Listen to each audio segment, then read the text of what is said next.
जय हिंद। आज के वीडियो लेक्चर में समझते हैं linear higher order differential equations with constant coefficients. तो सबसे पहले तो आप लोगों को अगर ये नहीं पता है कि लीनियर और हायर ऑर्डर का इस पूरे हेडिंग में क्या मतलब है, तो आपका ये पढ़ने का मतलब नहीं है, इसलिए पहले ही मैं आपको ये समझा देना चाहता हूँ। तो देखिए, क्योंकि आपको इक्वेशन पहचानना आना चाहिए ना, कि देख के आप बता दें कि कैसी इक्वेशन है। तो देखिए, ऑर्डर क्या होता है वो मैं आपको बता दूँ।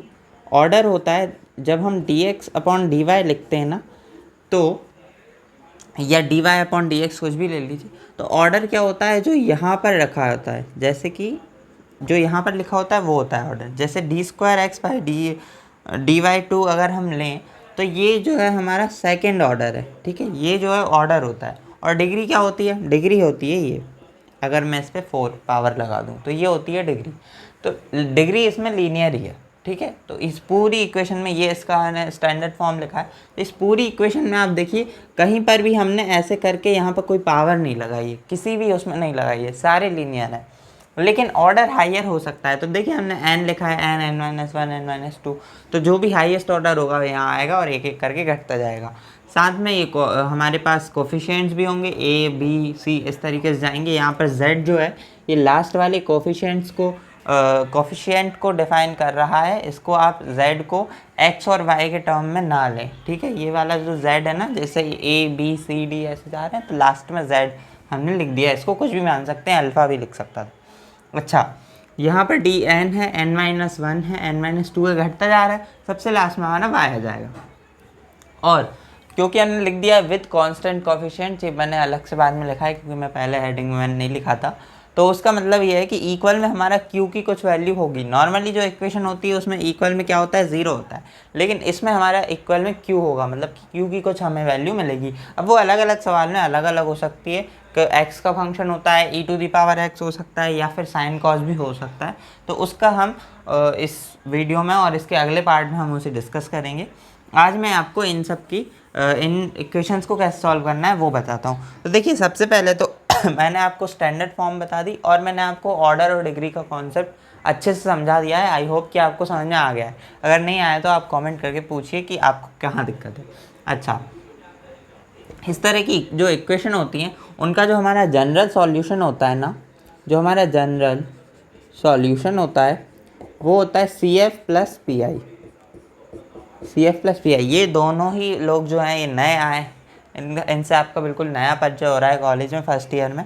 तो देखिए, CF जो होता है वो होता है कॉम्प्लीमेंट्री फंक्शन, ये होता है हमारा कॉम्प्लीमेंट्री फंक्शन। और जो PI होता है वो होता है particular integral. Particular integral, okay. तो ये होता है कॉम्प्लीमेंट्री फंक्शन और ये होता है पर्टिकुलर इंटीग्रल। CF+PI इसका जनरल सॉल्यूशन होता है। और जनरल सॉल्यूशन मैंने इक्वल में करके लिख दिया, ये थोड़ी इसमें गड़बड़ करी है मैंने, क्योंकि यहाँ पर y इक्वल होता है, y इक्वल CF+PI, ये आपका होता है general solution, y equal CF+PI।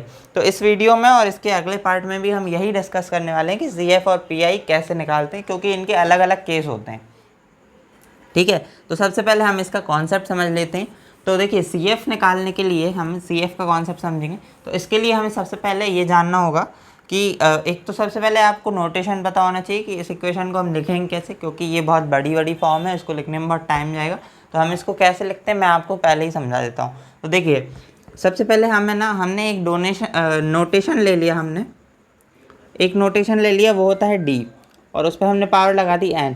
हम इसको किस चीज़ को इससे डिनोट कर रहे हैं, हम कर रहे हैं d/dx को, या मैं इसको नॉर्मल फॉर्म में लिखता हूँ, d/dy होता है ना नॉर्मली, इसलिए हम इसको d/dx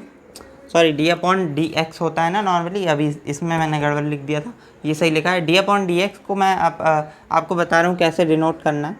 तो ये देखिए, d⁻n जो है वो हमारे इसको डिनोट करता है, d⁻n/dxn, इस चीज़ को डिनोट करता है d⁻n। ध्यान रखिए, इसमें y नहीं है, ये वाला जो y है ये इसमें नहीं है। अब हम क्या करते हैं, इस इक्वेशन में पूरे में से अगर यहाँ पर n है, n की जगह आप n-1 रख देंगे तो यहाँ भी n-1 हो जाएगा। तो इसको ऐसे डिनोट कर सकते हैं। तो इसको अगर हम इस फॉर्म में डिनोट करना चाहें तो हम कैसे कर सकते हैं, पहले n ही आएगा, तो ये n plus a D n minus one y, ठीक है। वाई क्योंकि हमने उसमें नहीं लिखा है, सब में हम अलग अलग तरीके से वाई लिखेंगे, और सबसे लास्ट में ऐसे इक्वेशन लास्ट में चली जाएगी। उसके बाद हम इन सब में से वाई अगर कॉमन ले लें तो हमारा बन जाता है D power n plus a D n minus one plus b D n minus two, और ऐसे से जाएगा। और सबसे लास्ट में हमारा जो भी होगा z, जो अकेला वही बचेगा क्योंकि y तो हम कॉमन ले रहे हैं, तो हम बाहर y लिख लेंगे और ये हमारा हो जाएगा q। तो इस तरह का जो सवाल है ना, ये होगी हमारी जनरल इसकी फॉर्म होगी जिसमें हम इसको सॉल्व करना चालू करेंगे। तो जब भी हमें इस तरह की इक्वेशन दिखेगी तो हम उसमें y कॉमन लेके इसको इस तरीके का बना लेंगे और यहाँ पर ऐसे d के फॉर्म में लिखेंगे, इस वाले नोटेशन का यूज़ करेंगे और इक्वल में हमारा q आएगा। अब ये मैंने आपको क्यों बताया, उसका रीज़न ये है कि अब मैं CF का कॉन्सेप्ट आपको बताने जा रहा हूँ और उसमें इसका बहुत बड़ा रोल है, ठीक है। तो मैं आपको CF का कॉन्सेप्ट अब जल्दी से समझा देता हूँ।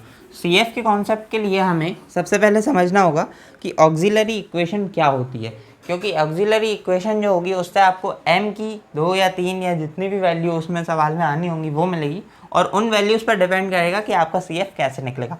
तो ऑक्सिलरी इक्वेशन क्या होती है वो आप समझ लीजिए। ऑक्सिलरी इक्वेशन आप अभी समझ लीजिए।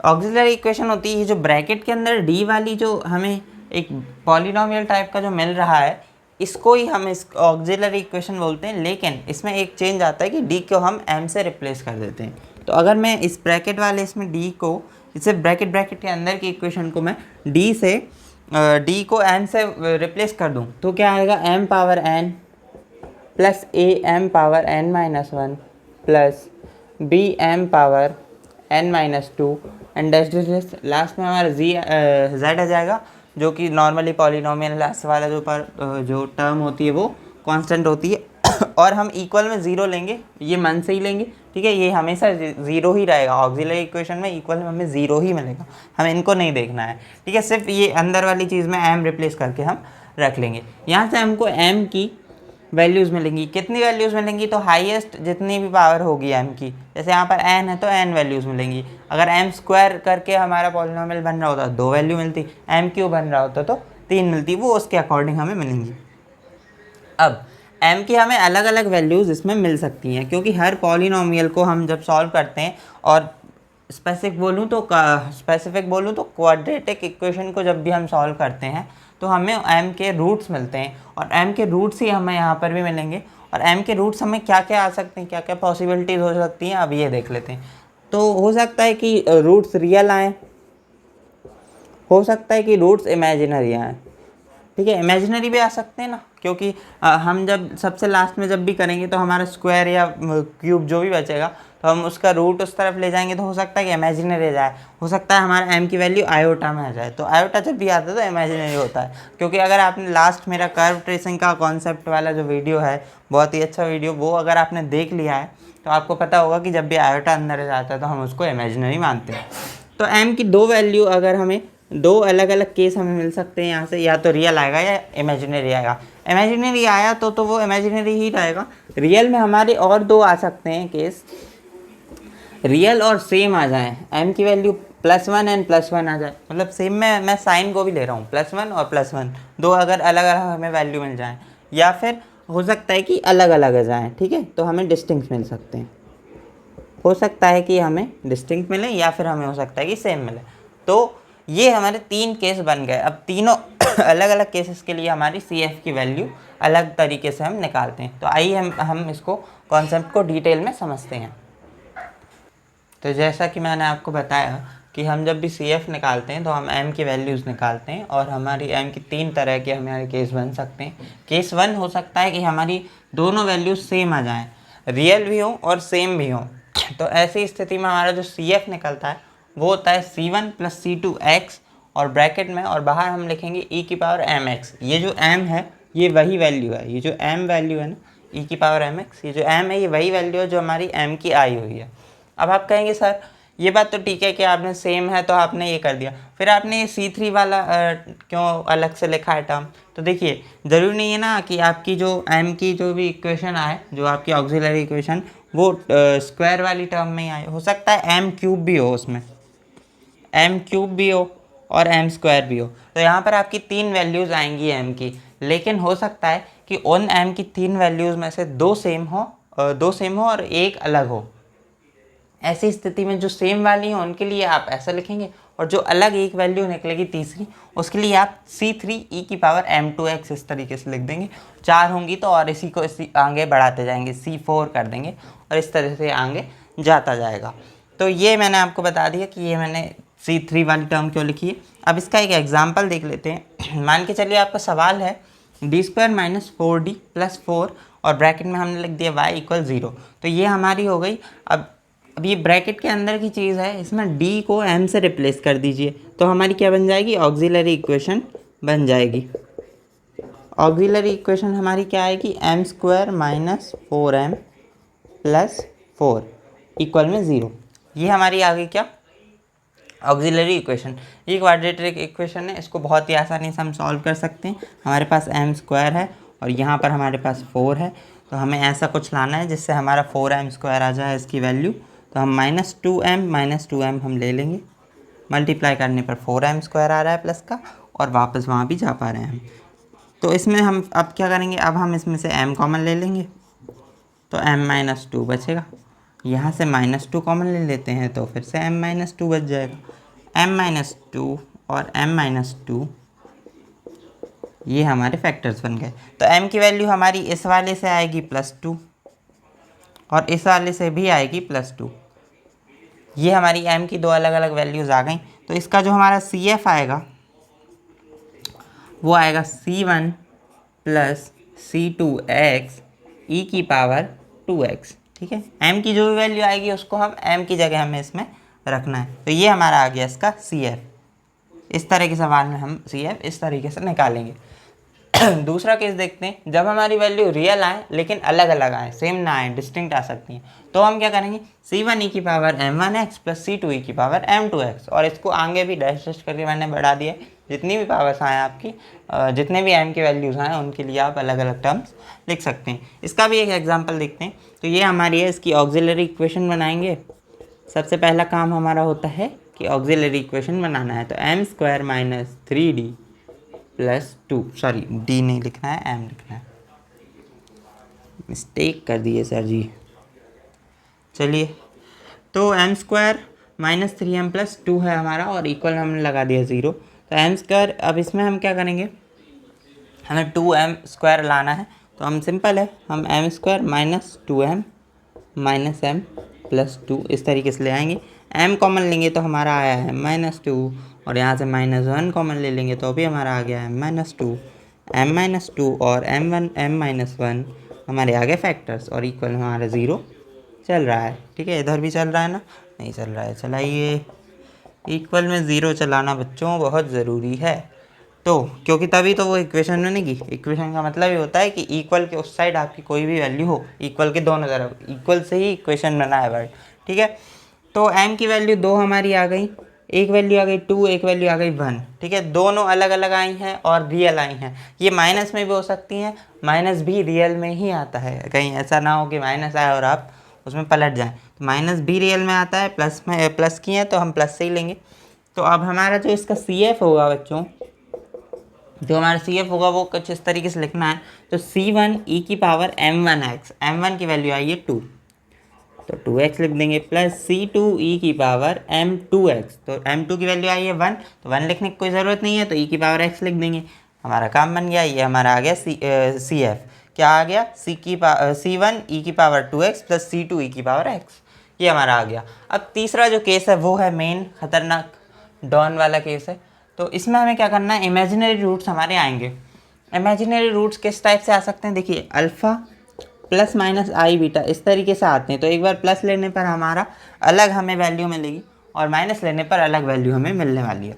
तो हम इसको करते हैं सॉल्व। तो ऐसे में हमारा जो CF आएगा, यहाँ पर ये मैंने रूट्स बताने के लिए जगह ले ली तो CF नीचे लग दिया। ये हमारा जो है यहाँ पर रूट्स के नीचे ये हमारा CF लिखा है।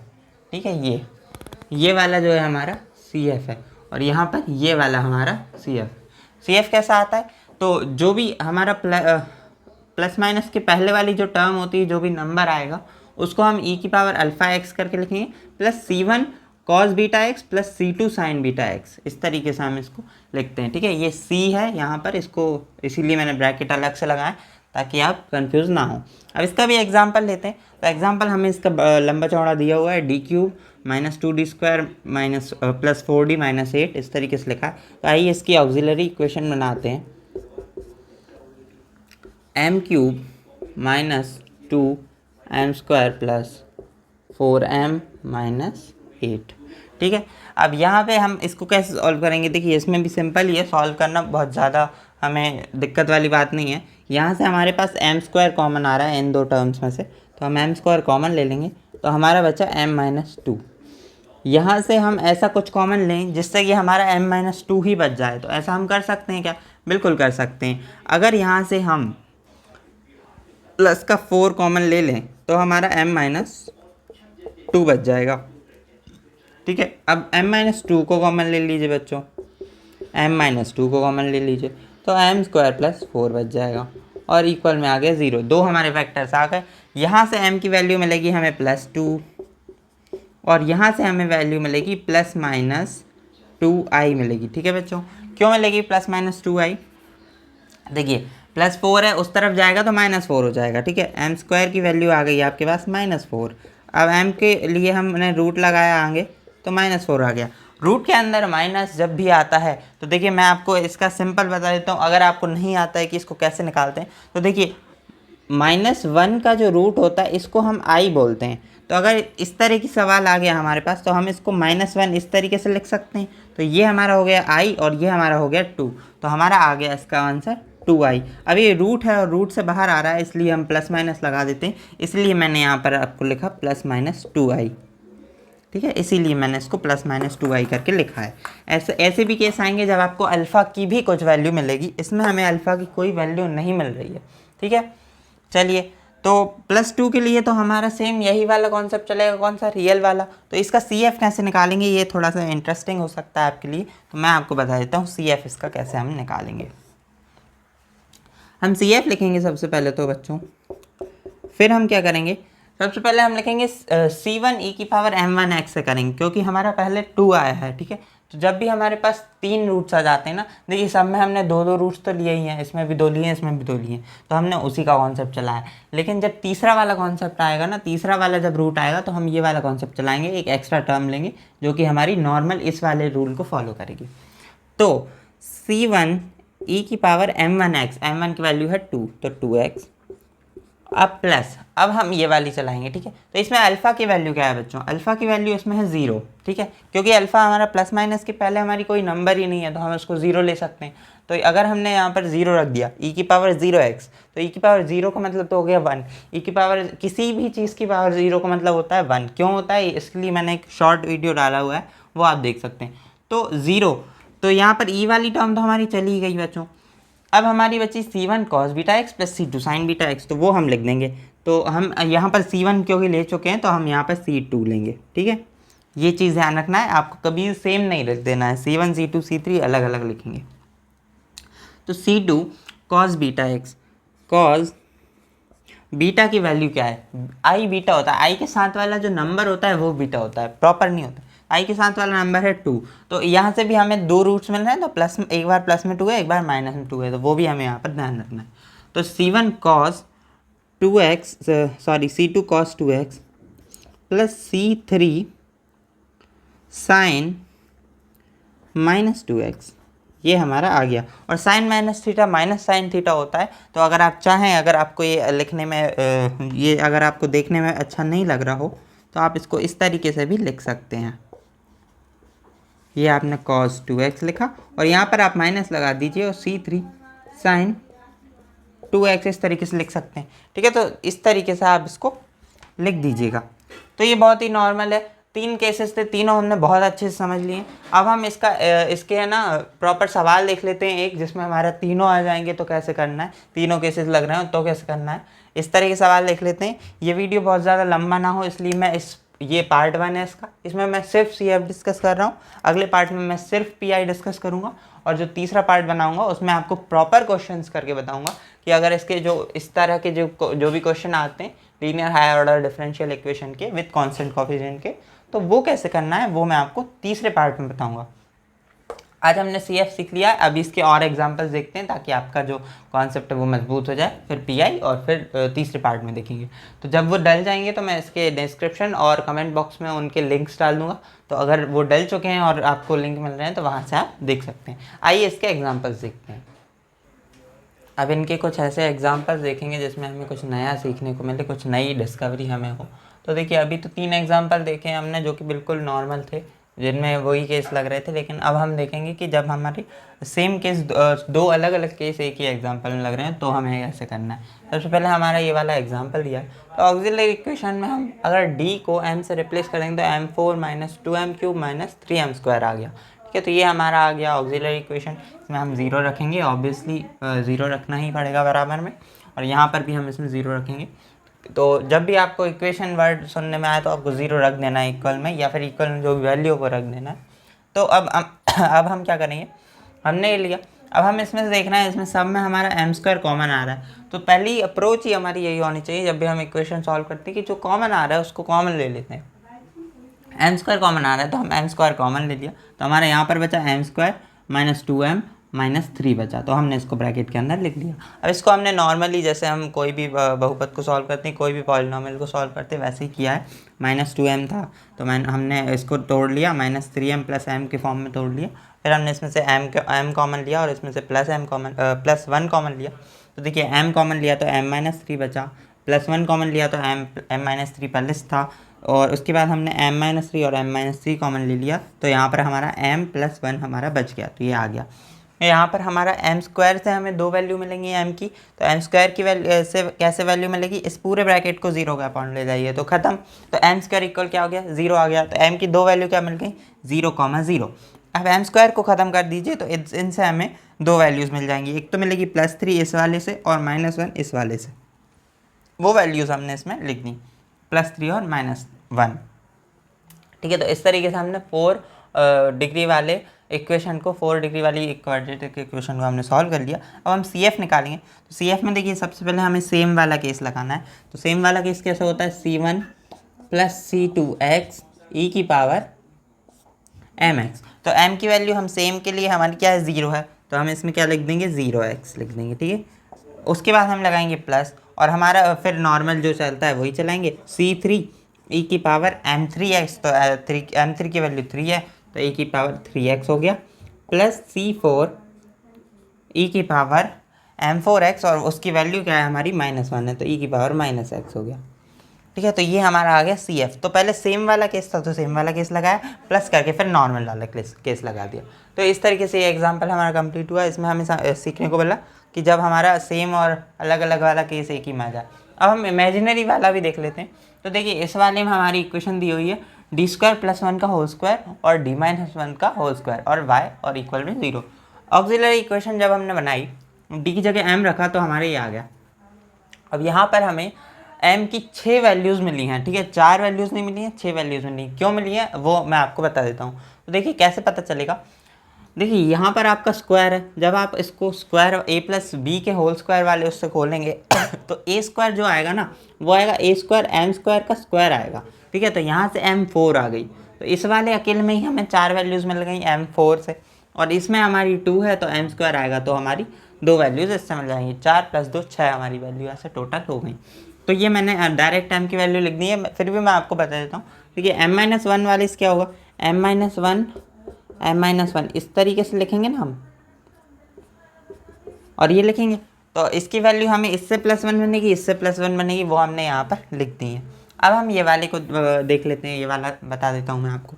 तो M² + 1 और M² + 1, ठीक है, स्क्वायर है ना, तो हमने 2 बार लिख लिया।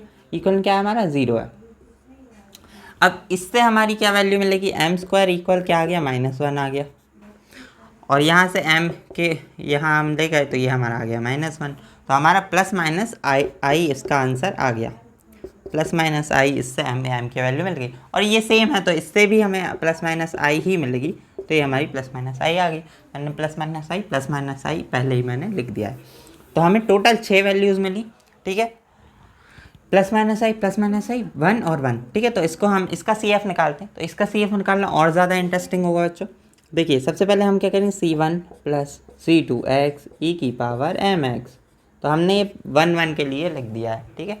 उसके बाद हम लगाएंगे प्लस और हम इसमें लिखेंगे, अब हम देखिए यहाँ पर भी हमारी भले ही आयोटा में आ रही हूँ, भले ही इमेजिनरी वैल्यू हो, लेकिन फिर भी ये सेम है। तो इसमें दोनों केस लग रहे हैं सेम एम की वैल्यू के लिए, मतलब कि एक ही वैल्यू के लिए दो अलग अलग टाइप के हमारे केस लग रहे हैं। तो हम इसमें हमारे अल्फ़ा का वैल्यू तो हमने लिख दिया है, प्लस यहाँ पर हम क्या करेंगे C3 प्लस C4x, हम ये सेम वाला केस लगा रहे हैं, ठीक है। C3 plus C4x cos alpha x. तो अल्फ़ा की वैल्यू हमारी क्या है, +1 है, तो हम उसको +1 ही रहने देंगे, ठीक है। तो हम इसको सीधा लिखेंगे x प्लस, और फिर से हमारा माइनस माइनस वाली वैल्यू भी हमारी सेम है, तो हम लिखेंगे C5 प्लस C6x, और साइन की वैल्यू साइन का हम जब माइनस लगाएंगे तो वो माइनस हमारा बाहर आ जाएगा इस तरीके से, और ये हमारी इसकी वैल्यू आ जाएगी। तो इसका CF का जो वैल्यू आया हमारा आया C1 प्लस C2x e की पावर x प्लस e की power alpha x, C3 plus C4 cos x minus C5 plus C6x sine x। इस तरीके से हमारी इसकी वैल्यू आ गई। तो ये हमारे अलग अलग टाइप के केसेस के सवाल थे। आई थिंक कि इससे आपका बहुत बड़ा रेंज आपका कवर हो गया है पिछले 3 एग्जाम्पल और इन 2 को मिलाकर, इन टोटल 5 एग्जाम्पल से। तो हमने देख लिया कि अगर 2 केस एक साथ आ जाएं तो कैसे लगाने हैं। अगर हमारा नॉर्मल जो चल ही रहा है एक एग्जाम्पल में एक ही केस आ रहा है तो कैसे लगाना है। 3 तरह के सवाल होते हैं, उनको हमने समझ लिया। तो इस वीडियो में हमारा CF का जो पूरा कॉन्सेप्ट है वो हमारा ख़त्म होता है। अब मिलेंगे इसके पार्ट 2 में, जहाँ पर मैं बात करूँगा कि पर्टिकुलर इंटीग्रल को आपको कैसे निकालना है, और उसके बाद हम पार्ट 3 में डिस्कस करेंगे कि प्रॉपर सवालों को हमें कैसे करना है। कि CF प्लस PI होता है तो प्रॉपर सवाल हमें कैसे लगाने हैं।